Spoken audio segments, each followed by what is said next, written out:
And in this corner, challenging for the best science fiction book of all time, Hype!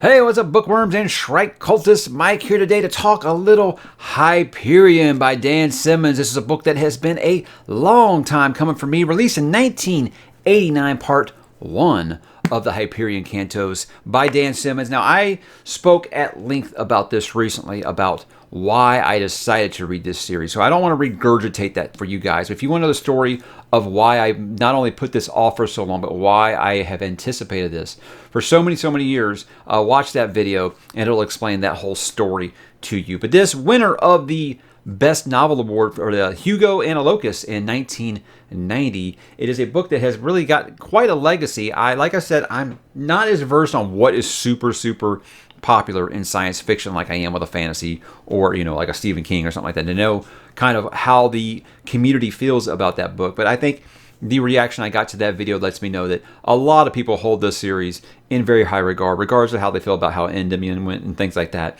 But as far as Hyperion goes, they're very high on it. So a hell of a lot of build-up, a lot of anticipation. Did it meet those expectations? Well, let's talk about it, guys. We're going to do that by beginning with what is it about. Now, on the world called Hyperion, beyond the law of the hegemony of man, there waits a creature called the Shrike. There are those who worship it, there are those who fear it, and there are those who have vowed to destroy it. In the Valley of the Time Tombs, where huge, brooding structures move backwards through time, the Shrike waits for them all. And on the eve of Armageddon, with the entire galaxy at war, 7 pilgrims set forth on a final voyage to Hyperion, seeking the answers to the unsolved riddles of their lives. Each carries a desperate hope and a terrible secret, and one may hold the fate of humanity in its very hands. And guys, that takes us to 1989, Hyperion by Dan Simmons. Now, by now, you know that cover art is legit, right? So I'll just go ahead and put that on the good. But let's talk about what makes it good or bad. Now, starting with the good, this book has everything in it. It is sold as a science fiction book, and it very much is a science fiction book, but it has so much more than that. There are so many different subgenres that are kind of squeezed into this book, and it never feels forced. And I think that is one of the greatest things about it. We have our 7 main characters telling their tales to one another. So you get the comparisons to the Canterbury Tales right away. Now, if you don't know what that is, look it up. That's a classic. You need to read the Canterbury Tales. But with this in place, he's able to go multi-genre and kind of move around into different things with his storytelling technique. So it still never leaves its sci-fi roots, but it also kind of plows in some different things that you wouldn't be expecting in a very well-respected science fiction novel like this. For example, we'll talk about each one here. The Priest Tale, it's kind of like a living and learning amongst the primitives kind of story. You have a man who goes down to a planet where there was this crashed expedition years before, and they've kind of devolved to a primitive state, and he's trying to learn more about them and trying to help them, and he finds way more than he bargained for when he's there. And right off the bat with The Priest Tale, you realize, holy hell, this book is dark, and I wasn't expecting that. Yes, guys, this is a very adult science fiction book. I'm not going to move into the grimdark category or anything like that, but there is some very dark stuff in here. And again, I don't think anyone... Depends on you how you feel about your kids reading stuff like this. I wouldn't recommend this before high school, because there is some very graphic stuff, very dark stuff in it. And most of that graphic stuff starts with the Soldier's Tale. Now, the Soldier's Tale, this is basically your military story. Now, this is a lot of the sci-fi military kind of stuff I've read, like a Roughnecks, Starship Troopers, things like that. That's what it kind of felt like to me. Something out there. You got your little action adventure story. You got kind of your Star Trek holodeck kind of adventures in there and things like that, and then you got your little bit your sexy time in there. And Simmons does not stray away from this. He doesn't turn the camera. He doesn't fade to black, so to speak, when these kind of things happen. So there you're getting your fill of your action right away. So you got your really dark opening. Now you got your action with the second story, and lots of questions. You learn a little bit more about this Shrike character, which each one of these stories and telling why they're on this expedition back to see this Shrike character. And then you have the Poet's Tale. And I think that this one, I think that one's kind of like almost like a genre of like a life journey of a character, because it starts, basically telling their whole life story, how they got to what the part that makes it significant towards the Shrike. And you kind of see that from a writer's perspective in this. Keats is all over this book, and I'm imagining that's a very big influence for Dan Simmons, for the fact that that's what the Hyperion Cantos is basically based off of, is this man's stories. So I almost felt like this was a point, like if this was a first-person narrative, it would have been told from this character's point of view, and it would have made a lot of sense. And this is the part where he kind of goes juvenile with it, because this character, let's just say he had an accident, and now he cusses like crazy. And sometimes it's like on like a 6th grade level, and it's amusing. I mean, some people, like I said, might find it juvenile. I was laughing the whole time I was reading a lot of his dialogue. Then you have the Scholar's Tale. Now this is kind of a spin on the coming of age story, sorta. You will see. But this it's just a magnificent story. I'm a sucker for coming of age, and the kind of the twist that they put on it is just makes it even more amazing. And this was one that, like, while I was reading it, I said, man, I'm reading something special right now. This is really, really good stuff. And this was the point where the book went from I'm really enjoying it to holy hell, I'm loving this. This is just great. Next up, you have the Detective's Tale. Now, this is obviously your noir kind of detective story. This kind of made me feel like I was watching and reading an episode of Altered Carbon on Netflix. If you ever watched that, it kind of feels very much like that, like a Blade Runner, maybe. So I think you'll find plenty of things to like there. I love the way that he always talks about like old Earth, and the kind of like how it almost like there's like antiques or relics that we have still from old Earth, and you just kind of start being like, I want to know what happened on Earth, and it kind of gives you nuggets along the way, but there's still a lot of answers to be had. And then the Consul's Tale is kind of a play on like the Lost in Time kind of thing. I'm trying to be very vague here, guys, so you don't really know what I'm talking about. But this one is the one where he just kind of goes for it, and he just says, okay, here's all the straight, hard sci-fi you might have felt like you were lacking here. Because, he goes all in with it. There's a lot of science. It kind of felt like you're almost like reading a Michael Crichton novel at this point, because it's really, really sciencey, and he doesn't hold your hand with it. By this point, he feels like he's taking the training wheels off, and it's go time. You're going to either get it or you don't. Now, all the while, I feel like while it's still a very hard sci-fi, but there's something for everyone setting it up in this kind of way. And I think that Simmons is a very good writer to take these multiple stories and make them all feel different, but not feel like, okay, these are 7 different stories I had, and I just kind of crushed them into one book together. It never feels like that. It still feels like it's part, because he uses a really brilliant way to use a framing story for all these tales. And it's not like hey, we need an info dump, you tell your story. No, the way it fits in is really, really well done. And again, they all feel different enough, but yet the same, in that it doesn't feel like you're reading a different book with each one of these. It still feels like the same world. And that's just a really, really great writing job by Mr. Simmons. Now, I hear what you're saying right now. Are you sure this is science fiction? And make no mistake about it, this is very much a sci-fi book. If this is the sci-fi version of the Canterbury Tales, the more important thing there is it is the sci-fi version. This is very, very sci-fi, hard sci-fi. And some of the ideas that he has in this, like the tree ships and the cybrids and the time distortion, I mean, it's crazy cool stuff. I mean, I think that I was just fascinated with the tree ships. I was like looking for art and stuff of them as I was reading about it, because it just sounds so cool. And that art is fantastic. It is more than just the cover that Gary Riddell did. I mean, the art that is out there for this series is mind-altering. It's that good. And some of these ideas are just some of the coolest science fiction stuff I've ever seen. And like I said, I love the way he has that framing story to where you always feel like, even though we're getting flashback after flashback, we've still got this narrative being pushed forward the whole time. And it never feels like, I don't care about that. Because like I think about when you read like The Witcher, the first Witcher book, I think it was the Last Wish. You really like those tales, but the framing story was just like, okay, why are these here? Not with this. This really feels like, okay, I want to know what's going on in the present day just as much as I want to know the backstory. And I think that's just like I said, a stroke of brilliance on his behalf. So you never forget that you're in the present while you're hearing about these flashbacks. And I think that's very important, because it can kind of take you out of it if you don't. And I think it's rather amazing what he was able to pack into just these first 350 pages. And Fall of Hyperion looks a little bigger there, don't it? I know I can't say it enough here. It's you can't believe how much is in so small of a package that you've got this many tales, and none of them ever feel rushed. None of them ever feel overlong. It is perfectly balanced. I can't say more than that. It's just very well done. Now, there are some things I'm going to put under bad here. Now, these didn't necessarily bother me, but they might bother you.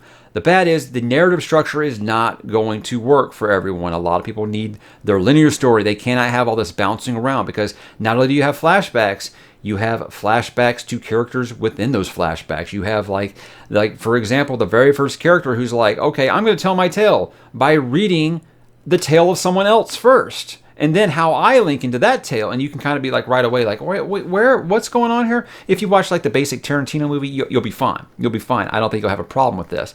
But this is things that I've knocked in the past. I don't want people being like, oh, hey, when Scott Lynch did this, you had a problem with it. This is executed better than that, I think.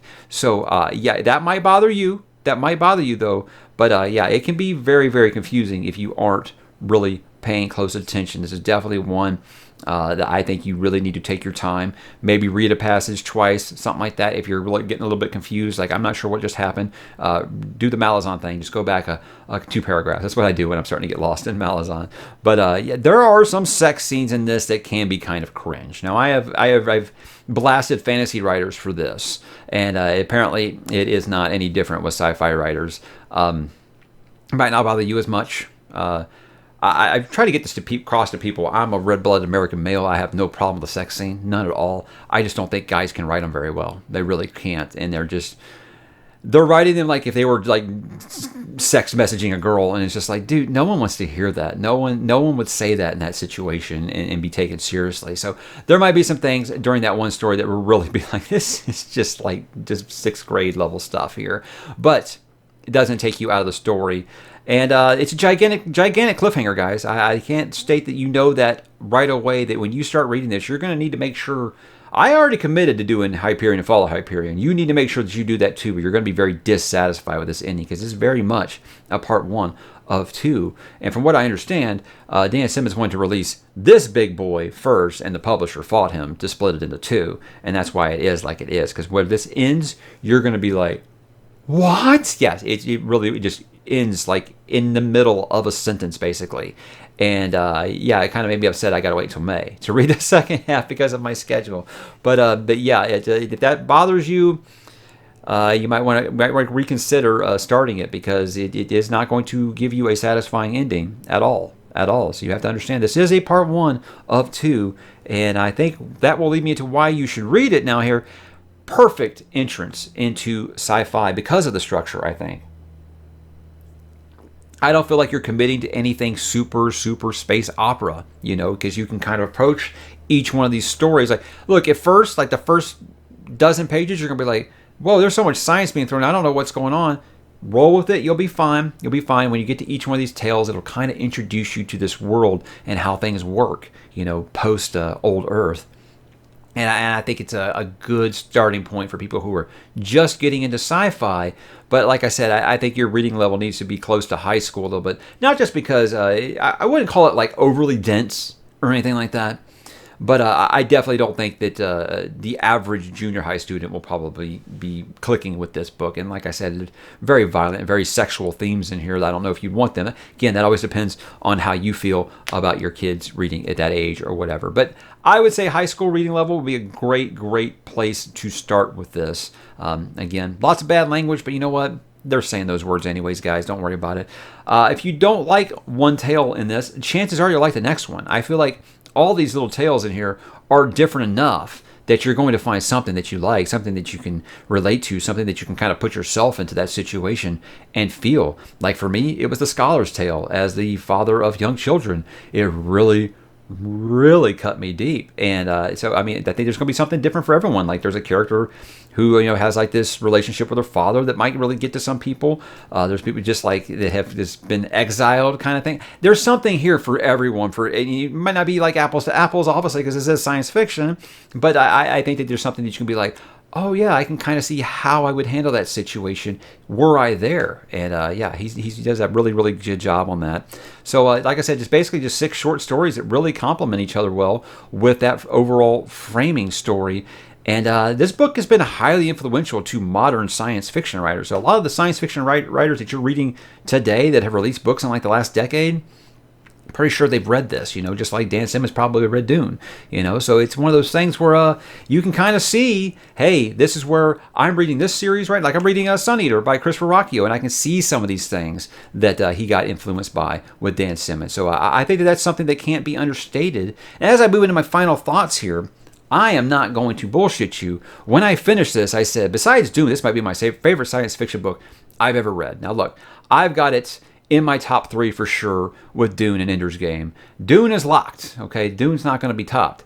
But I think that this Ender's Game could be, fighting it out for a while here. I try not to do the recency bias thing, but again, I was about to the 4th story in this when I was like, this is spectacular. And I knew it was going to be one of my favorites. And I just hope Fall of Hyperion can stick this landing because it's so good. So not only did this meet my expectations, guys, it exceeded it in every single way, and I didn't think that was possible with just how much. I mean, we're talking decades of buildup here, and it exceeded those expectations. And that's just, I read this in like 3 days, and I didn't expect to. I had a full-time job and stuff, and kids, and I didn't expect to read it that fast. But yeah, chances are one of these tales is really going to stick with you and be in your head for days after. I can think of 2 or 3 that were in my head for days after. Now, before I go, I'm going to kind of rank these real fast. I'm going to rank the stories, give a brief reason why.